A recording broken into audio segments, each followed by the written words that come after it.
Ainda que eu ande pelo vale da sombra da morte, não temerei mal algum, porque tu estás comigo. A tua vara e o teu cajado me consolam. Com essas palavras nós começamos mais um dia. O nosso coração se enche de gratidão a Deus por tudo que o Senhor tem feito por cada um de nós. O nosso pedido a Deus nessa manhã é que Ele visite o nosso lar, nos cubra de bênção e que esse dia e a nossa vida seja ricamente abençoada e protegida pelo Senhor e pelos seus anjos. Quero deixar com você nessa manhã uma parte da Palavra de Deus, o livro de Salmo, capítulo 104, verso 33, onde a Bíblia diz o seguinte: Cantarei ao Senhor enquanto eu viver. Cantarei louvores ao meu Deus durante a minha vida. Salmo 104, verso 33. Esse salmo é um salmo de Davi. Davi era um compositor, Davi era músico, e ele expressa a sua forma de adorar a Deus cantando por toda a sua vida. E creio que cada um de nós também, no mais profundo do nosso coração, nós temos uma forma especial de adorarmos e glorificarmos o nome do Senhor. A cada manhã, você é meu convidado especial para que nós possamos juntos estudarmos um capítulo da Palavra do Senhor. E nessa manhã, convido você a ter nas mãos a Palavra de Deus aberta no livro de 2 Samuel, capítulo 10, agora no começo, o verso 1. Depois disto, morreu o rei dos filhos de Aminon, e o seu filho Hanum reinou em seu lugar. A Bíblia nos apresenta muitos relatos de muitas vitórias de Davi.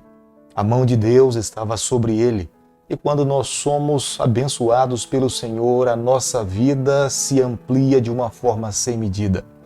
Davi crescia em todas as áreas da sua vida, nos seus relacionamentos familiares com os seus filhos. Davi crescia nos seus relacionamentos para com os seus soldados. Davi crescia de uma forma geográfica. Deus enriqueceu Davi de uma forma poderosa através de ouro, prata e bronze e outros metais que Deus lhe concedia gradativamente. E quanto mais Deus abençoava Davi, o seu coração se tornava generoso para com as pessoas que estavam ao seu redor. Nesse momento, depois de se lembrar da aliança que tinha assumido com Jonatas, mais uma vez lhe vem à memória de um ato de bondade de um rei que no momento difícil da sua vida lhe acolheu dentro dos muros da sua cidade, Naás. Mas na verdade, Naás nunca tinha sido amigo verdadeiro de Davi. Naás se aproveitou da amizade de Davi por um momento em que Davi estava sendo perseguido por Saul. E pelo fato de Naás também não desfrutar de um bom relacionamento com Saul, ele acolheu Davi dentro dos muros da sua cidade. Mas nesse momento, quando Davi se tornou rei da nação de Israel, Davi, lembrando do acolhimento de Naás, ele busca expressar atos de bondade para com seu filho Hanum. E geralmente um rei com um coração agradecido, expressando a sua bondade, ele enviava alguns emissários. E esses emissários proferiam algumas palavras para o rei endereçado. E além das palavras, ele também levava alguns presentes. Mas nesse momento, os emissários de Davi, que estavam lhe representando diante do rei Hanum interpretou completamente mal a atitude de Davi e os enviou de volta para sua casa com um recado desaforado para com o rei Davi. Isso causou sérias consequências entre as duas nações. 2 Samuel, capítulo 10, o verso 3, a Bíblia diz o seguinte: Mas os príncipes dos filhos de Aminon disseram ao seu senhor, Hanum, pensas que, porque Davi haver mandado consoladores, está honrando a teu pai? Porventura não te enviou ele os seus servos para reconhecerem a cidade e espiá-la e destruí-la? Essas foram as palavras dos conselheiros do rei Hanum. Embora Naás nunca tivesse sido um amigo sincero, mas da parte de Davi havia sinceridade. E quando ele envia os seus emissários, o único objetivo de fato era consolar, era reconhecer, agradecer por tudo que aquele reino tinha feito por ele. Mas o seu filho Hanum, ao ouvir os conselhos dos seus conselheiros, interpretou completamente o contrário às ações de Davi. E eu volto a falar para você, a atitude do rei Hanum para com Davi causou sérias consequências. Mas nessa manhã vale a pena nós pararmos para atentarmos num ponto. Como é imprescindível pararmos na nossa vida e sabermos quais os tipos de conselheiros que nós temos ouvido. Porque muitas vezes uma palavra no momento difícil da nossa vida pode nos trazer sérias consequências negativas. Nós precisamos ser seletivos ao ouvir os conselhos das pessoas que estão ao nosso redor. Muitas vezes, Satanás envia seus emissários para poder fazer com que pessoas nos aconselhem ou tragam alguma palavra no momento difícil, não para nos elevar, mas para nos destruir. E foi isso que aconteceu lá no reino de Anum. Essa má interpretação feriu os sentimentos de Davi, fez com que essa nação gastasse o que eles não tinham. Tiveram que pagar altos salários para os assírios para lutar as suas batalhas.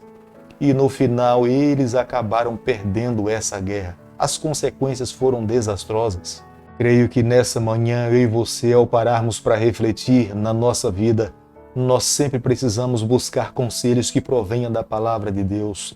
Ao ouvir um conselho de alguém, se certifique que esse conselho está de acordo com a palavra do Senhor.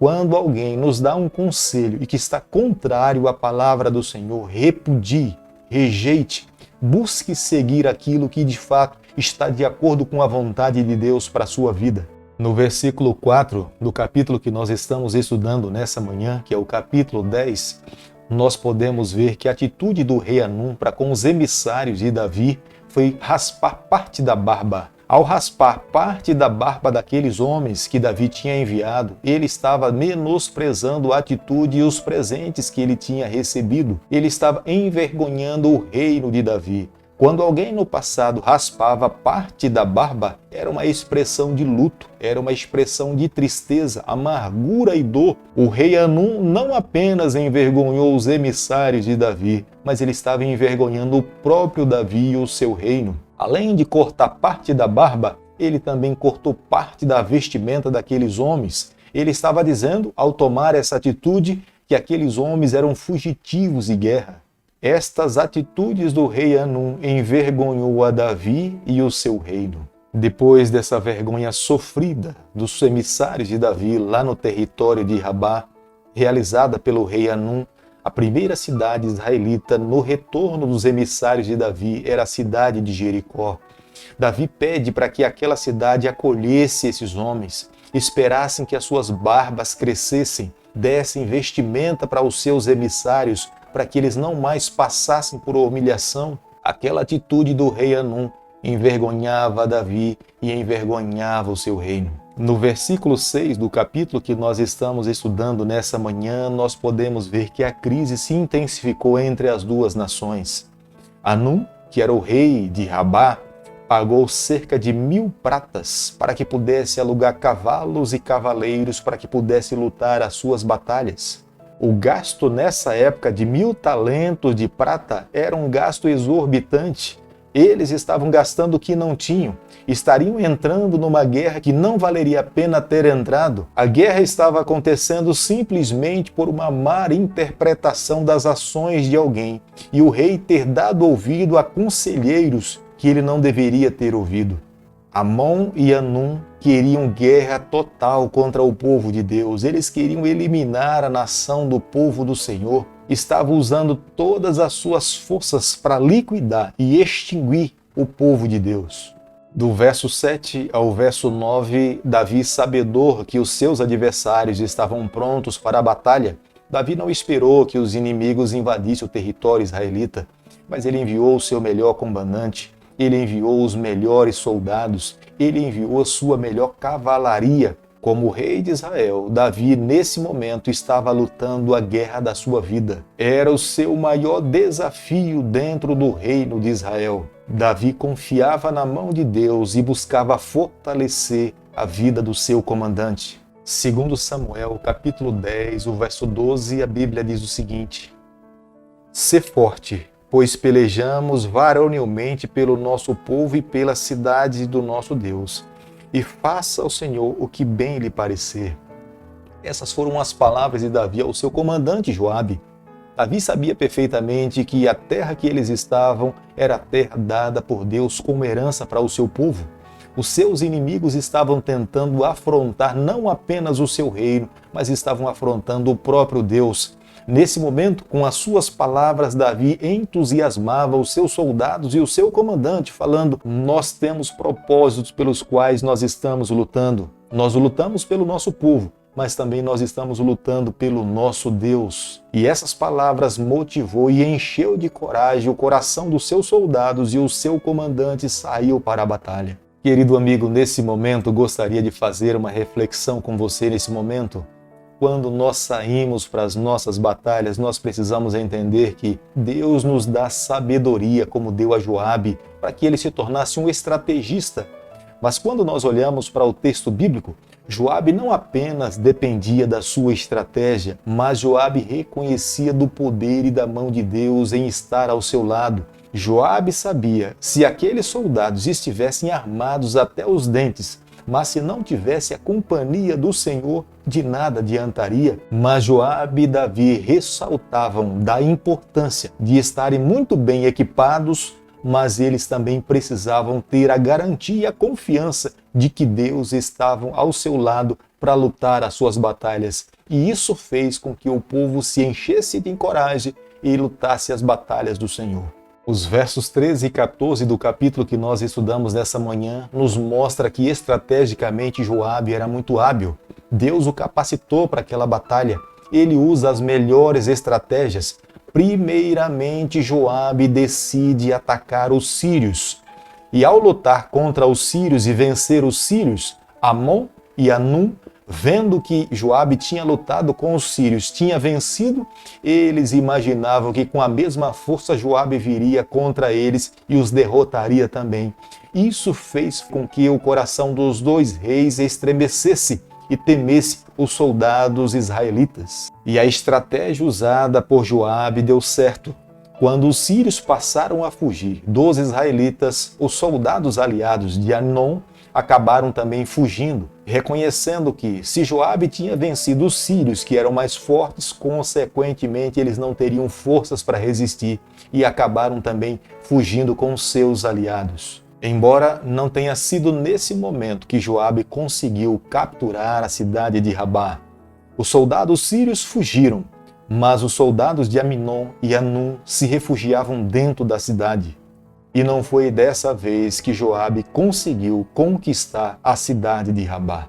No versículo 15 do capítulo que nós estamos estudando nessa manhã, depois que Joabe com seus soldados partem em retirada para o território de Israel, e por não ter eliminado por completo a cidade de Rabá, o rei Ciro ficou insatisfeito com essa derrota e busca aliar-se com o rei Amon e o rei Anum, e mais uma vez se fortalece para que pudesse lutar contra a nação de Israel. Mais uma vez a crise tinha se tornado acirrada. Nesse momento foi necessário Davi assumir o comando da nação de Israel nessa batalha, e Deus estava do lado deles mais uma vez, e eles eliminaram por completo todos os seus adversários. Essa vitória foi esmagadora do povo de Deus contra os seus adversários. Foi nessa batalha esmagadora contra os sírios e os reis de Rabá que Davi conseguiu subjugar esses reinos, e o rei dos sírios, Hadadezer, passou a pagar tributos para a nação de Israel. Davi foi mais uma vez bem-sucedido porque ele escolheu confiar no Senhor. Enquanto Amon escolheu confiar nos sírios, Davi escolheu confiar no comandante do seu exército, que era Deus, Criador dos céus e da terra. Dessa forma, cada vez mais Deus fortalecia o seu reino, lhe estabelecendo no trono como sendo um homem segundo o coração de Deus. Querido amigo, nessa manhã eu e você, nós precisamos chegar às seguintes conclusões a respeito do capítulo 10 do livro de 2 Samuel. A primeira delas: nós jamais deveríamos sair para o campo de batalha sem primeiramente termos a certeza que Deus está ao nosso lado. Quando nós olhamos para as vitórias de Davi, claramente nós conseguimos perceber, Davi jamais enfrentava os seus adversários sem ter a certeza que Deus estava ao seu lado. Isso se deu quando ele lutou contra Golias, e agora se dava quando ele estava sentado no trono. Davi queria lutar a cada batalha, mas queria ter plena certeza que Deus estava ao seu lado. eu e você, embora hoje estejamos vivendo no século XXI, nós não podemos menosprezar essa orientação sagrada e bíblica. A cada dia, ao sairmos do nosso lar, para lutarmos as batalhas diárias da nossa vida, mesmo aquelas que muitas vezes se dão dentro do nosso próprio lar, nós precisamos ter a certeza que Deus estará ao nosso lado. Se é uma luta na área da saúde, busque lutar ao lado do Senhor. Se é uma luta na área familiar, também busque lutar ao lado do Senhor. Se há uma necessidade de vencer algum vício na vida, lute ao lado do Senhor. E tenha certeza que, se permitirmos lutar ao lado do Senhor, nós alcançaremos a vitória. Há uma segunda orientação: jamais ouça conselhos que esse não estejam de acordo com a palavra de Deus. Conselhos que verdadeiramente vale a pena nós ouvirmos são conselhos que estão com base na palavra do Senhor. Conselhos que não estão em harmonia com a palavra de Deus devem ser deixados de lado. Nós precisamos repudiar, mas conselhos que estão em harmonia com a palavra do Senhor, nós precisamos seguir. E uma terceira orientação: nem sempre quando nós temos um coração benevolente para alguém, espere ser retribuído.